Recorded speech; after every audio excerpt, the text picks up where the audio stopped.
తెలంగాణ ప్రజలకు నమస్కారం.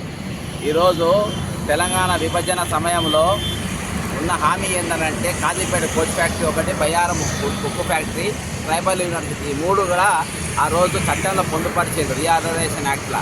కానీ ఇప్పటి వరకు 10 సంవత్సరాలు గడిచినా కానీ మరి కాజీపేటలో ఒక చట్టం మట్టెత్తిపోయలేదు.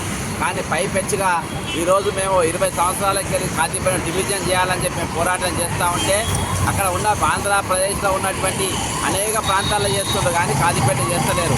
ఈరోజు వీళ్ళు కాజీపేట వాళ్ళు తెల్లారైతే రైల్వే డివిజన్ అడుగుతున్నారు, కోచ్ ఫ్యాక్టరీ అడుగుతున్నారు, ఏదో కొట్టాడ చేస్తున్నారు. కాబట్టి వీళ్ళకు ఆ ఉండయి కూడా ఊడబిక్కాలి, కాజీపేటకు ఉండాల్సిన ప్రాధాన్యతను తగ్గించాలనే ఉద్దేశంతో ఈరోజు క్రూ కంట్రోల్ ఏదైతే ఉండేనో దానికి 3 ట్రైన్లకు ఈ రోజుకెళ్ళి ఎత్తేయడం జరిగింది. మరి దాని విషయమై నేను ఈరోజు railway general manager, south central railway general మేనేజర్కు రిప్రజెంటేషన్ ఇచ్చిన. ఇది ఏదైతే ఉందో చాలా అడ్వాన్స్ డిసిజన్ సెంట్రల్ గవర్నమెంట్ తీసుకున్నది, మోడీ ప్రభుత్వం తీసుకుంది. ఈరోజు వరంగల్ పైన, ఉత్తర తెలంగాణ పైన ఎందుకంత అక్కస్సు అర్థమైతలేదు. మొదటి నుండి కాజీపేటకు ప్రతి విషయంలో కూడా వరంగల్కు అన్యాయం చేస్తూ ఉన్నారు.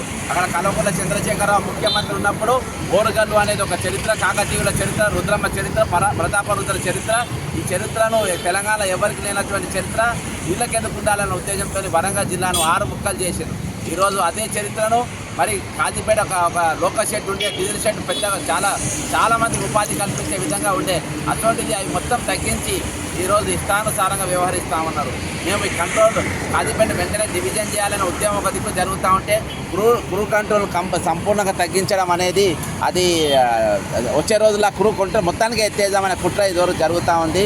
దీనిపైన తక్షణం చర్య తీసుకోవాలి. మోడీ ప్రభుత్వం దీంట్లో వరంగల్ తెలంగాణలో మరి అనేక మందికి ఉపాధి కల్పించే కోచ్ ఫ్యాక్టరీతో విఫలమైపోయింది. అంతేకాకుండా మరి దీన్ని కూడా స్వతహా మొత్తం ఎత్తేస్తుందని చెప్పి తెలియజేసుకుని సెలవు తీసుకుంటున్నా. జై తెలంగాణ, అమరవీరులకు జోహార్.